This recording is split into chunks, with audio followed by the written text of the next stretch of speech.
Muy buenos días, amados hermanos, amigos, en esta ocasión que nos visitan.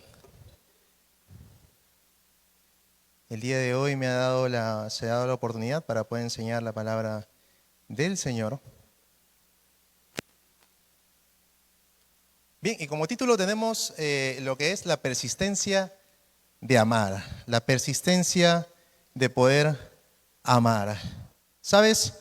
A medida que he estado desarrollando toda esta enseñanza en la semana, he podido observar, como por ejemplo el día de ayer, al frente de mi casa nada más, había un grupo de, vecinos que son de Venezuela y algunos eran colombianos también.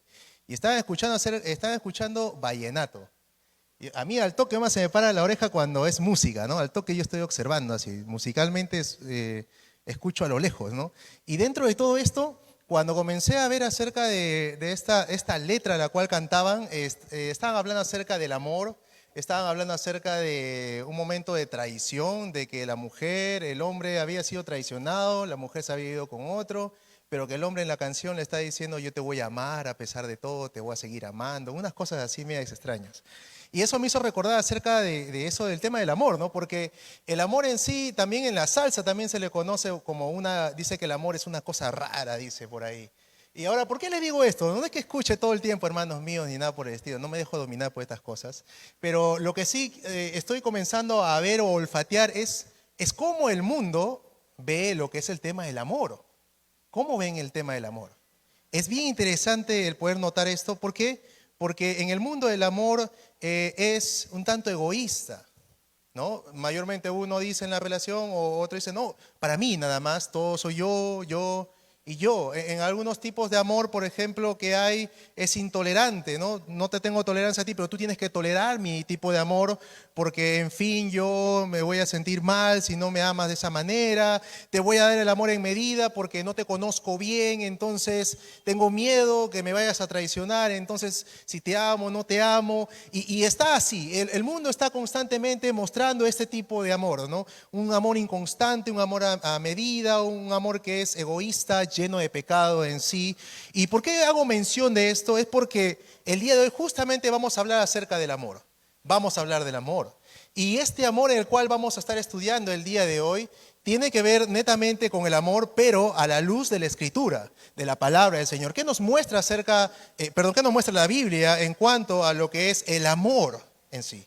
¿Cómo es el amor a la manera de la Biblia? ¿Cómo es el amor a la manera de Dios? Bueno, el día de hoy vamos a estar viendo algunas razones por las cuales nosotros debemos amar.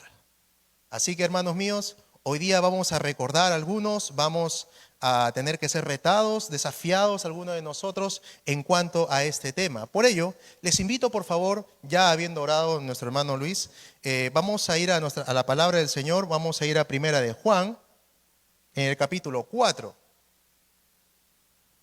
Vamos al libro de Primera de Juan, capítulo 4.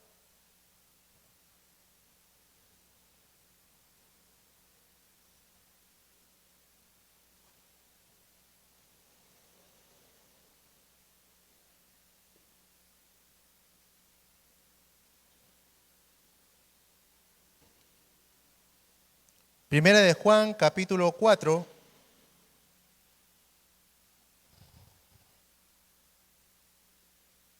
Y vamos a leer uno de los textos centrales de esta parte, de esta porción, en el versículo 12, dice, Primera de Juan, capítulo 4, versículo 12, dice, nadie ha visto jamás a Dios.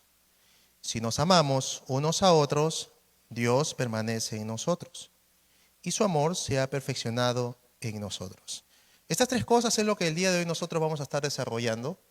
Es acerca del amor los unos por los otros. Vamos a encontrar algunas razones por las cuales nosotros debemos amarnos los unos a los otros. Pero primero veamos por qué motivo Juan aquí, él comienza a mostrarnos en esta carta acerca del poder amarnos los unos a los otros. Porque ¿cuál es la urgencia en sí? Sabemos que por la prédica anterior que me tocó, porque yo también estuve desarrollando lo que es el capítulo 4, que teníamos que probar los espíritus si realmente venían de Dios. Si una persona venía a enseñarnos acerca de Dios, teníamos que probarlo mediante las Escrituras, para poder saber si es que esa persona era de Dios o esa persona provenía del diablo. había dos tipos de espíritus. Y dentro de todo esto era porque en los tiempos en los cuales Juan estaba pastoreando las iglesias allí, había comenzado a levantarse diversos tipos de pensamientos, ideologías, las cuales estaban alborotando la iglesia y de una u otra manera estaban hablando en contra de la persona de Jesús, aquel que es el autor y consumador de la fe. Y estaban hablando de que él no era el Mesías, estaban hablando inclusive de que él no era de Dios, etcétera, etcétera. Muchos de estos falsos maestros habían salido de la iglesia. Habían salido de la iglesia y comenzaron a hacer estragos dentro con sus falsas enseñanzas. Tanto así que la mayoría de personas estaban confundidas y tentados a dejar la iglesia. Estos falsos maestros, una característica muy interesante de ellos, ¿saben qué? Es notar de que ellos tenían una mayor pretensión en su corazón, una pretensión muy, muy alta. Ellos se jactaban de que tenían un conocimiento muy elevado acerca de la persona de Dios. Conocían a Dios a una mejor manera, más inclusive que los demás. Y ellos mostraban de esta manera arrogancia, orgullo. Decían estar en la luz porque tenían una revelación espiritual muy especial. Ahí es donde ya Juan más adelante, aquí en la misma carta, les va a hablar acerca de que aquellos que están en luz, o aquellos que dicen que están en luz, tienen que amar a su prójimo. Porque aquel que no ama a su prójimo está en tinieblas, dice la Biblia. Dentro de todo esto nosotros comenzamos a encontrar que Juan en todo momento está tratando en lo posible de poder guiar a toda esta su iglesia y cuidarla de todas estas ideologías, falsos maestros, falsos profetas, personas que están comenzando a destrozar el nombre de la persona de Jesús. Y dentro de ello nosotros vamos a ver que Juan también le da un duro golpe en cuanto al amor. ¿Por qué? Porque hay personas que dicen ser cristianas, dicen ser de Dios, pero la verdad cuando tú te acercas a ellos, no aman. Entonces aquí lo que va a decir Juan en el versículo 7 y 8 es lo siguiente: amados, amémonos unos a otros, porque el amor es de Dios. Todo aquel que ama es nacido de Dios y conoce a Dios. Entonces lo primero que comenzamos a ver aquí es una de las razones por las cuales nosotros debemos amar. Y está situado en el versículo 7 y 8. ¿Cuál es esa razón? Bueno, la razón es que Dios es amor. Chévere, ¿no? Dios es amor. Lo hemos encontrado hasta en un carro pegado, hasta en la combi en la cual vamos. En todo lado tú vas a encontrar Dios es amor. ¿Cierto o no es cierto? ¿Sí o no? Lo encontramos por todos lados. El día de hoy vamos a comprender qué es esa palabrita. Dios es amor. Este es uno de sus atributos, un atributo muy hermoso. ¿Sabes por qué? Porque aquí vamos a ver de que en esencia, su naturaleza, Él es la fuente del amor. Dios es la fuente del amor. Esto es muy interesante el poder notarlo, porque todo procede de Él. La palabra Dios es amor, en griego es procedencia. Y esto quiere indicar que procede de Él el amor. De Dios procede el amor. Ese amor que tú tienes para poder brindar a tu cónyuge, bueno, procede de Dios, viene de Dios. Cuando tú quieres amar a alguien que es difícil de quererlo, bueno, procede del Señor. Ese es el amor. Este amor es el amor ágape, es un amor sacrificial, es un amor en el cual Dios nos capacita para poder amar a nuestros semejantes. Y lo interesante de este texto es que dice en el versículo 7, amados, amémonos unos a otros, porque el amor es de Dios. Todo aquel que ama, hay dos cosas aquí. ¿Qué dice primero? Es nacido de Dios y segundo, conoce a Dios. Entonces, hablemos de nacido de Dios. Cuando hablamos de nacido de Dios, está mostrando que nosotros somos engendrados de Dios. Somos hijos de Dios. Nuestro papá es Dios. Entonces, como nuestro papá es Dios, lo que tiene que suceder a continuación, como Él es la fuente del amor, todos aquellos que dicen ser hijos de Dios, todos aquellos que dicen haber nacido de nuevo, de una u otra manera, deberían mostrar el carácter de Dios, que Él es amor. Si Él es amor y tú dices haber nacido de Dios, entonces el amor debe mostrarse en tu vida. Para con tu prójimo, para con tus hijos, para con las personas con las cuales te rodeas. Ese es el amor que debe mostrarse. Si Dios es tu Padre. Ojo, si Dios es tu Padre. Porque en el versículo 8 también se va a mostrar aquellos que no son hijos de Dios, pero dice aquí, el que no ama no ha conocido a Dios, porque Dios es amor. No lo ha conocido. Había muchos religiosos en los tiempos de Jesús, fariseos, que comenzaban a hablar y decir, yo conozco a Dios, yo conozco a Dios. Y Jesús estaba constantemente dándoles enseñanza en amor, en verdad, en todo. Y ellos no comprendían, porque no conocían a Dios. No conocían. En los tiempos de Juan, también había muchas personas que sabían acerca de Dios, pero en realidad, cuando tú veías su manera de amar, no lo conocían. Por ese motivo es que Juan dice, el que no ama, no ha conocido a Dios, porque Dios es amor. Dios es la fuente del amor. Dios es amor. Por eso, si tú dices ser hijo de Dios, entonces, demuéstralo. Tenemos que demostrarlo. ¿Y cómo lo hago? Bueno, mostrando un carácter semejante al de mi papá, al de mi Padre Celestial. Porque en el versículo 17, si tú puedes ver casi en la última parte, vas a observar que dice, en esto se ha perfeccionado el amor en nosotros, para que tengamos confianza en el día de juicio, pues como Él es, así nosotros, o así somos nosotros en este mundo. Entonces, una razón por la cual nosotros debemos amarnos los unos a los otros es porque este amor procede de Él. Y si tú eres nacido de Él, eres su hijo. Entonces debes exhibir ese amor en tu vida. De lo contrario, no has nacido de Él, ni mucho menos lo conoces. Veamos la segunda razón por la cual nosotros debemos amar. Bien sencillito. Dios nos ama. Así es. Dios nos ama. En el verso 9 hasta el verso 12, nosotros aquí vamos a encontrar y dice, en esto se mostró el amor de Dios para con nosotros, en que Dios envió a su Hijo unigénito al mundo, para que vivamos por Él. En esto consiste el amor, no en que nosotros hayamos amado a Dios, sino en que Él nos amó a nosotros y envió a su Hijo en propiciación por nuestros pecados. Y aquí comenzamos a ver algo muy importante en el versículo 10, es que Él nos amó a nosotros, no nosotros a Él. No lo buscábamos, no buscamos su reacción, su presencia no la buscábamos. Estábamos inmersos en pecados. Es más, aquí comenzamos a ver que Dios amó, dice, a nosotros. ¿Quiénes éramos nosotros? Bueno, personas que vivíamos en un mundo caído. Éramos pecadores en sí.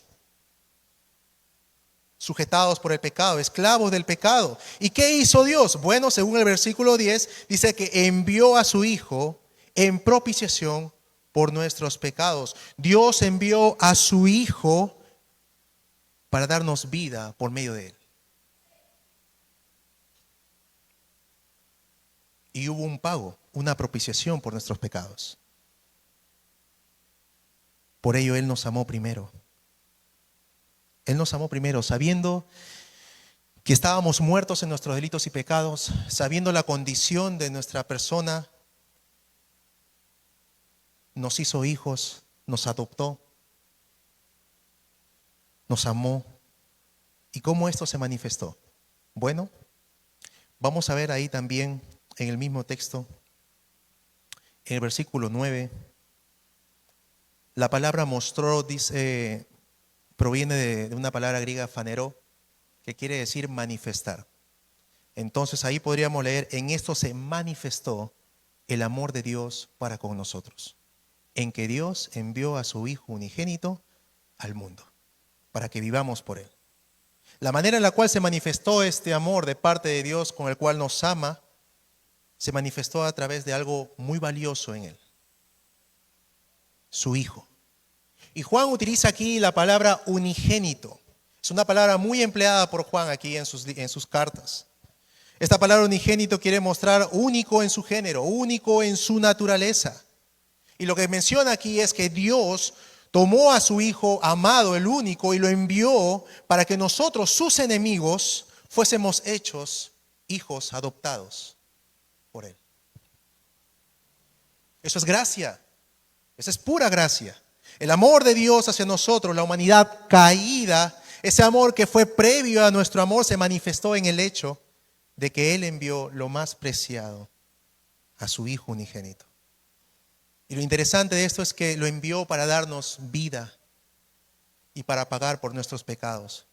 Porque Él sabía que estábamos hundidos en nuestros pecados. Lo sabía. Por eso Él vino a buscarnos. Él nos amó primero. Nosotros no le amábamos a Él.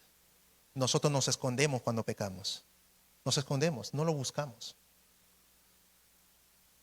Ahora el verso 12 nos va a decir algo más.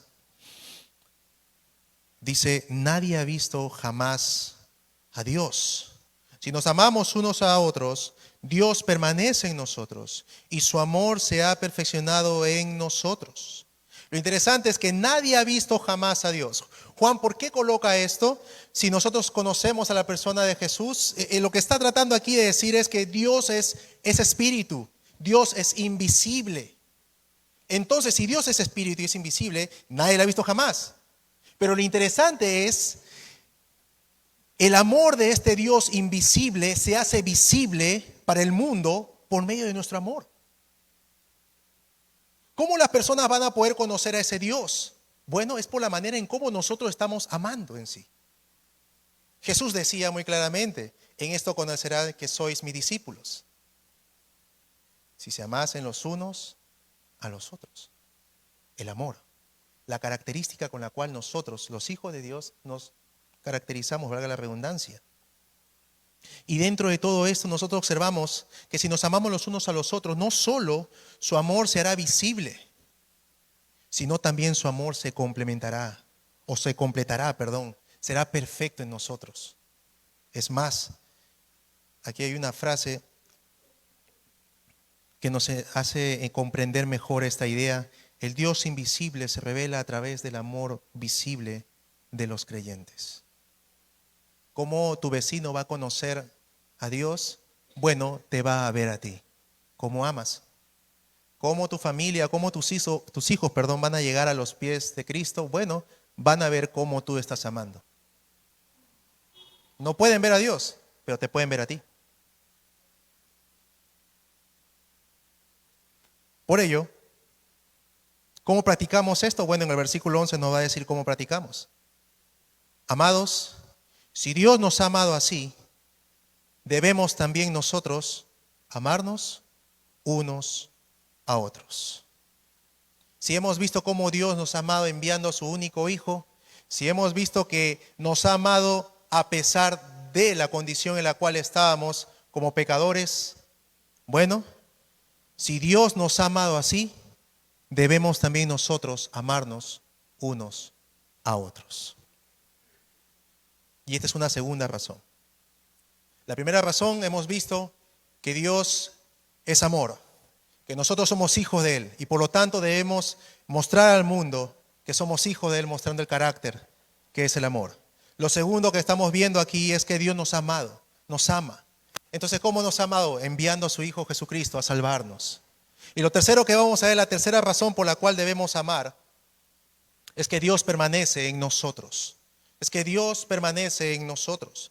Dios ha mostrado, el amor es la evidencia de que permanecemos en Dios y Él es en nosotros. En el versículo 13, en el versículo 15 y en el versículo 16, usted va a encontrar una frase que está repitiéndose siempre. En el versículo 13 dice, en esto conocemos que permanecemos en Él y Él en nosotros, en que nos ha dado de su Espíritu. Ojo aquí con esta palabra, permanecemos en Él y Él en nosotros. 14, y nosotros hemos visto y testificado que el Padre ha enviado al Hijo, el Salvador del mundo. Versículo 15. Todo aquel que confiese que Jesús es el Hijo de Dios, acá viene otra vez la frase, Dios permanece en Él y Él en Dios. Versículo 16. Y nosotros hemos conocido y creído el amor que Dios tiene para con nosotros. Dios es amor. Y el que permanece en amor, y acá viene una vez más la frase, permanece en Dios y Dios en él. Esta palabra permanecer viene de la palabra griega meno, que es posar en un lugar. Dios permanece en nosotros y nosotros permanecemos en él. Es decir, ¿cómo nosotros podemos permanecer en Dios? Bueno, en el versículo 13 nos ha dado algo Dios en sí para que nosotros podamos permanecer en él. Bueno, dice aquí, en esto conocemos que permanecemos en él y él en nosotros, en que nos ha dado de su Espíritu, el Espíritu Santo. Tenemos el Espíritu Santo. Aquellos que somos nacidos de Dios, tenemos el Espíritu de Dios en nosotros. Entonces, eso es una evidencia en sí. El Espíritu Santo es una evidencia de que nosotros estamos unidos a nuestro buen Padre Celestial. Lo interesante de esta porción también que estamos notando es que aquí se ve implícita la Trinidad, trabajando y enseñándonos acerca del amor. Y si usted se da cuenta, en el versículo 13 está el Espíritu Santo, en el versículo 14 está el Padre, está el Hijo. Están los tres presentes en esta labor. Y lo que comenzamos a observar es que el Espíritu Santo nos lo ha dado Dios para que nosotros podamos permanecer en Él, comprender el amor que Él nos da en sí. Y comenzamos a observar también algunas cartas, las cuales también Pablo escribió y habló acerca de esta verdad. Y dice, por ejemplo, en Romanos capítulo 5, verso 5, y la esperanza no avergüenza, porque el amor de Dios ha sido derramado en nuestros corazones por el Espíritu Santo que nos fue dado, un acto interno. En Romanos 8:6 también nos muestra una realidad de que el Espíritu mismo da testimonio a nuestro espíritu de que somos hijos de Dios. Ahora, lo interesante de todo esto es que no solamente nos está dando algunas marcas internas, sino también son marcas externas. Porque cuando uno tiene el Espíritu Santo en su vida, lo que sucede a continuación es que el fruto del Espíritu Santo comienza a desarrollarse en la vida del creyente. Y usted sabe cuáles son los frutos, según Gálatas capítulo 5, versículo 22. Es amor, gozo, paz, paciencia, benignidad, bondad, fe, mansedumbre y templanza. Tenemos todo ello dentro de nosotros. Lo interesante es que todo esto se va a ir desarrollando en nuestra vida. Todo esto está presente, el Espíritu Santo. Ahora, lo interesante también es notar de que la primera característica o atributo ahí es el amor. El amor. Por ese motivo, es que el Espíritu Santo no solamente nos da testimonio interno de que somos hijos de Dios, de que el amor del Padre ha sido derramado en nosotros, sino también nos muestra algo externo, que tenemos que amar, estamos capacitados para amar. Tenemos el fruto del Espíritu en nosotros. Y lo interesante también es notar de que Él va a dar testimonio también acerca de la persona de Jesús. En el versículo 14 y 15 dice, y nosotros hemos visto, examinado y testificamos que el Padre ha enviado al Hijo, el Salvador del mundo. Todo aquel que confiese que Jesús es el Hijo de Dios, Dios permanece en él y él en Dios. Aquí ahora está dando testimonio, nos da testimonio acerca de la obra salvadora de nuestro Señor Jesucristo. Y allí estamos nosotros. Y el Espíritu que está en nosotros comienza a testificarnos que somos hijos de Dios, que somos amados de Dios. ¿Y cómo sabemos que eso es real? Bueno, es como que el Espíritu Santo nos guía a poder ver a la cruz de Cristo. Ver la cruz de Cristo. Ver al Hijo de Dios muriendo en una cruz. Muriendo por mí, por ti. Cuando éramos pecadores. Cuando era un impío que caminaba rumbo a la destrucción. Cuando era su enemigo. Y nos preguntamos, ¿Dios me ama? ¿En verdad me ama? Sí, Dios te ama. Y hay suficiente evidencia para poder corroborar ello. Dios nos ama. Por ello, la evidencia de que nosotros permanecemos en Dios y Dios en nosotros es que el Espíritu Santo está en nosotros y ello se basa en lo que Cristo hizo en la cruz. Cristo lo logró y el Espíritu da testimonio de ello. En el verso 16, acompáñame a leer. Dice, y nosotros hemos conocido y creído el amor que Dios tiene para con nosotros. Dios es amor, y el que permanece en amor, permanece en Dios y Dios en él. No solamente la razón para poder amar es que Dios sea amor y somos sus hijos, no solamente porque nos amó y demostró ese amor enviando a su Hijo y quiere que el mundo lo conozca a la medida que nosotros vamos amándonos, no solamente por la evidencia que nosotros permanecemos en Dios y Dios en nosotros, testificada por el Espíritu Santo y que fue lograda por Jesucristo en la cruz, sino que esto también nos lleva a una cuarta razón por la cual nosotros debemos amarnos los unos a los otros. En el versículo 17 la vamos a encontrar y esta se repite 3 veces al igual que lo que acabamos de leer. Dice, en esto se ha perfeccionado el amor en nosotros, para que tengamos confianza en el día del juicio, pues como Él es, así somos nosotros en este mundo. En el amor no hay temor, sino que el perfecto amor echa fuera el temor, porque el temor lleva en sí castigo, de donde el que teme no ha sido perfeccionado en el amor. ¿Cuál es la razón entonces por la cual debemos amarnos los unos a los otros? Es porque Dios quiere que vivamos vidas plenas y llenas de confianza. Esta palabra plena viene de la palabra perfeccionado, maduro. Lo interesante de esta porción es que esto se repite 3 veces. Habla acerca de la perfección, la madurez del amor en nosotros. ¿Cómo se va a ver reflejado esto? Bueno, en el versículo 17 nos muestra que nosotros vamos a tener confianza en el día del juicio. ¿Va a haber un juicio, hermanos míos? Sí, va a haber un juicio definitivamente. Lo interesante es de que este juicio, por ejemplo, en el libro de Mateo, el capítulo 25, el versículo 41 y 43, va a hablar acerca de este juicio en sí. Es más, sabemos todos que vamos a tener que comparecer cara a cara delante de Dios en alguna oportunidad, todo ser, toda criatura. Y aquí Jesús está comenzando a mostrar acerca de esta verdad. Dice, entonces dirá también a los de la izquierda, apartaos de mí, malditos, al fuego eterno preparado para el diablo y sus ángeles. Porque tuve hambre y no me disteis de comer, tuve sed y no me disteis de beber. Fui forastero y no me recogisteis. Estuve desnudo y no me cubristeis. Enfermo y en la cárcel y no me visitasteis. Ahora aquí podemos ver una gran amenaza en sí para aquellos que no han hecho nada.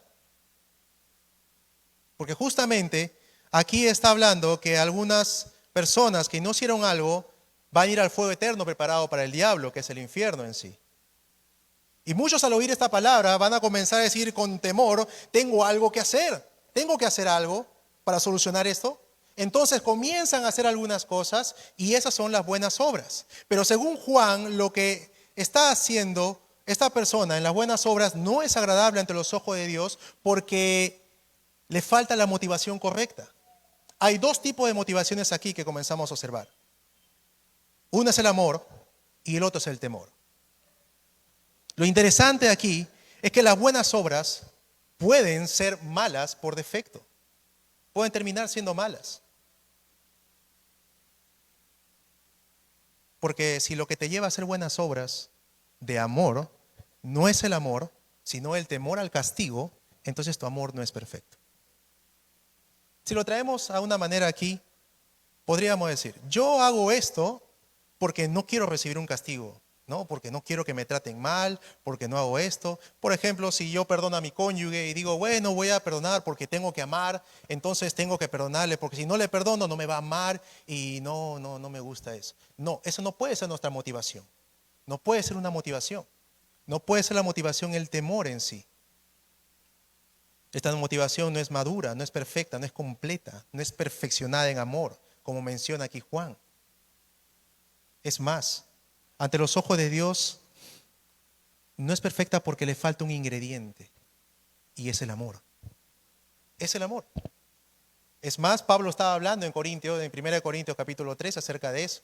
Él decía, si yo vendo todas mis cosas y se los doy a los pobres, es más, si doy mi cuerpo para ser quemado, y no tengo amor, no sirve absolutamente de nada. No sirve de nada. Entonces Juan aquí menciona si las obras de amor que deben verse no están motivadas por el amor a Dios, por el amor a nuestro prójimo, entonces viene a ser nada. No viene a ser nada. En el verso 18 dice, en el amor no hay temor, sino que el perfecto amor echa fuera el temor, porque el temor lleva en sí castigo, de donde el que teme no ha sido perfeccionado en amor. Y debemos nosotros, inclusive en ministerios, debemos servir con motivaciones correctas, no con miedo. Yo cuando estaba en el colegio, acerca de estas motivaciones, yo me acuerdo claramente que trataba de sacar buenas notas. Y no sacaba buenas notas por tener amor a mis padres. Eso definitivamente no ocurría. Yo tenía que sacar buenas notas porque tenía miedo de un castigo, de que me iban a dar con palo, definitivamente. ¿Cuántos aquí se sienten identificados conmigo? ¿No? La gran mayoría, ¿no? Creo que ninguno de nosotros ha sacado buenas notas por amor a nuestros padres, ¿no? Definitivamente la mayoría hemos tratado de sacar buenas notas para no recibir un castigo. En definitiva, para no recibir un castigo. Pero eso es una mala motivación. Es una mala motivación. Si nosotros lo traemos esto aquí y lo comenzamos a entender, la naturaleza del ser humano es hacer cosas por temor, no por amor. Y Dios viene aquí a revolucionar todo ello, enseñándonos que debemos hacer las cosas por amor a nuestro buen Dios. Hacer las cosas por amor a Él, no por el temor que nos van a dar castigo. Porque lo que va a suceder es que si nosotros nos motivamos correctamente por el amor de Dios a realizar algunas acciones, al amar, entonces este amor se va perfeccionando, va llegando a ser pleno. Y esto se vuelve el motor de tus acciones, de todo lo que tú puedas hacer. Ya no es el miedo. Entonces podemos comprender lo que dice en el versículo 18, que en el amor no hay temor, sino que el perfecto amor, el pleno amor, echa fuera el temor. Y esto nos da la confianza. Nos da la confianza, la libertad para poder realizar cosas. Es más, en el texto menciona que nos podemos acercar confiadamente en el día del juicio. Nos podemos acercar a Dios, porque no hay temor. Estamos confiados en que tenemos ahora nuestro Padre Celestial, hemos sido engendrados por Él, hemos nacido de Él, lo amamos, amamos a nuestros semejantes, de una u otra manera, aunque no lo merezcan, los amamos, aunque nos han tratado mal, los amamos, le mostramos amor, y no le mostramos amor por ser chéveres, no, le mostramos amor para poder glorificar al Padre Celestial, para darle buen nombre a nuestro papá. Ese es el punto en sí aquí. Yo sé que hay muchas personas que tenemos miedo de amar, de dar un paso. Es más, cuando tú quieres amar a una persona, te da miedo de poder entregarte en libertad completamente hacia una persona. Es un temor natural que hay en cada uno de nosotros. Pero cuando esa persona se abre a amarte primero a ti, a pesar de cómo eres, eso produce en nosotros libertad para poder amar. Y así se logra comprender el versículo 19. Nosotros le amamos a Él porque Él nos amó primero. Él abrió las manos hacia nosotros. Nosotros no lo buscamos. Nosotros no le pedimos un sacrificio para nuestro perdón. No le buscamos, no le hemos pedido nada. Él primero se adelantó a todo. No hubo alguien que pueda orar y pedirle: Dios, ayúdame. No, Él mismo se acerca así. Se acerca a uno. Él tomó la iniciativa. Por eso, si queremos ser libres para amar, no por temor, sino por amor, tenemos que recordarnos día a día que antes de amarle a Dios, Él te amó primero a ti. Que el amor de Dios no se basa en lo que hiciste o dejaste de hacer, sino se basa en lo que Jesús hizo por ti en la cruz. Y cuando eso se vuelve parte de nuestra vida, tenemos libertad, hermanos míos. Tenemos confianza. Como dice aquí, el perfecto amor bota el temor. Y ahora, sabiendo estas razones, por las cuales debemos amar, porque Dios es amor, porque ahora sabemos que Dios nos amó, entregó a su Hijo Jesucristo, porque también ahora sabemos que nos entregó el Espíritu Santo, ahora tenemos la evidencia de que permanecemos en Él y Él permanece en nosotros, porque ahora entendemos claramente de que nos movemos en Él y que ahora el Espíritu Santo revela lo que Jesús hizo, la victoria en la cruz del Calvario. Ahora nosotros debemos examinarnos a nosotros mismos. Y Juan aquí deja un pequeño test, ¿no? En el versículo 20 dice lo siguiente: si alguno dice, yo amo a Dios, y aborrece a su hermano, o sea, lo odia, es mentiroso. Pues el que no ama a su hermano, a quien ha visto, ¿cómo puede amar a Dios a quien no ha visto? Si decimos tú y yo amo a Dios, Dios te amo. Es más, le cantamos al Señor bonito, Dios te amo. Pero estás en problemas con tus hermanos, con tu prójimo más cercano, con la persona más próxima a ti. ¿Qué somos? Mentirosos. Lo bueno es que lo dice la Biblia, no te lo digo yo. La Biblia lo dice, somos mentirosos. Somos mentirosos. Pues si a tu hermano que tú ves no lo amas, entonces ¿cómo puedes decir tú que amas a Dios a quien no lo ves?